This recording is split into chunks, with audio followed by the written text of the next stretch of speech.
શક્તિસિંહ ગોહિલના ભાજપ પર આકરા પ્રહારો। ભાજપને ડર લાગે છે એટલે ચૂંટણી સ્પર્ધા જોઈતી નથી। કોઈ અપક્ષ કે નોટા પણ ન રહેવો જોઈએ। પાવી જેતપુર સ્વામિનારાયણ મંદિર ખાતે ગુજરાત કોંગ્રેસના પ્રદેશ પ્રમુખ શક્તિસિંહ ગોહિલની ઉપસ્થિતિમાં કોંગ્રેસની ભવ્ય સભા યોજાઈ હતી, જેમાં મોટી સંખ્યામાં કોંગ્રેસ અને આમ આદમી પાર્ટીના કાર્યકરો ઉપસ્થિત રહ્યા હતા।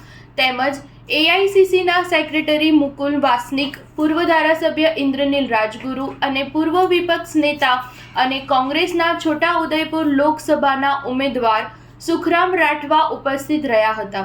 સુરતમાં કોંગ્રેસના ઉમેદવારનું ઉમેદવારી પત્ર રદ થયાને લઈને પણ પ્રદેશ પ્રમુખ શક્તિસિંહ ગોહિલે પ્રતિક્રિયા આપી હતી।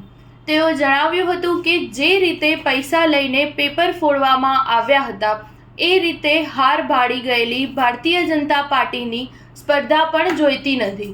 લોકોનો ડર એવો લાગે છે કે કોઈ ઉમેદવાર ન રહેવો જોઈએ, અપક્ષ કે નોટા પણ ન રહેવો જોઈએ અને એના માટે લોકશાહીને કલંકિત કરવાનું કામ સુરતમાં જે ભાજપે કર્યું છે એનો બદલો લોકો અન્ય સીટ પર બરાબર રીતે લેશે। આજે મળેલા સાથ સહયોગ અને સમર્થન માટે કોંગ્રેસ પક્ષ વતી હૃદયપૂર્વક આભાર માનું છું। ભારતીય જનતા પાર્ટી અહંકારનું વલણ અપનાવ્યું છે, જ્યાં આગળ ખરેખર ગ્રામીણ વિસ્તાર, આદિવાસી, બક્ષીપંચ, જરૂરિયાતમંદો માટે નાણાં વપરાવા જોઈએ એ નાણાંઓ નકલી ઓફિસો ઊભી કરીને ભયંકર ભ્રષ્ટાચાર કરાયો છે। સ્ટાર ન્યૂઝ 7 હંમેશા સચ્ચાઈની સાથે।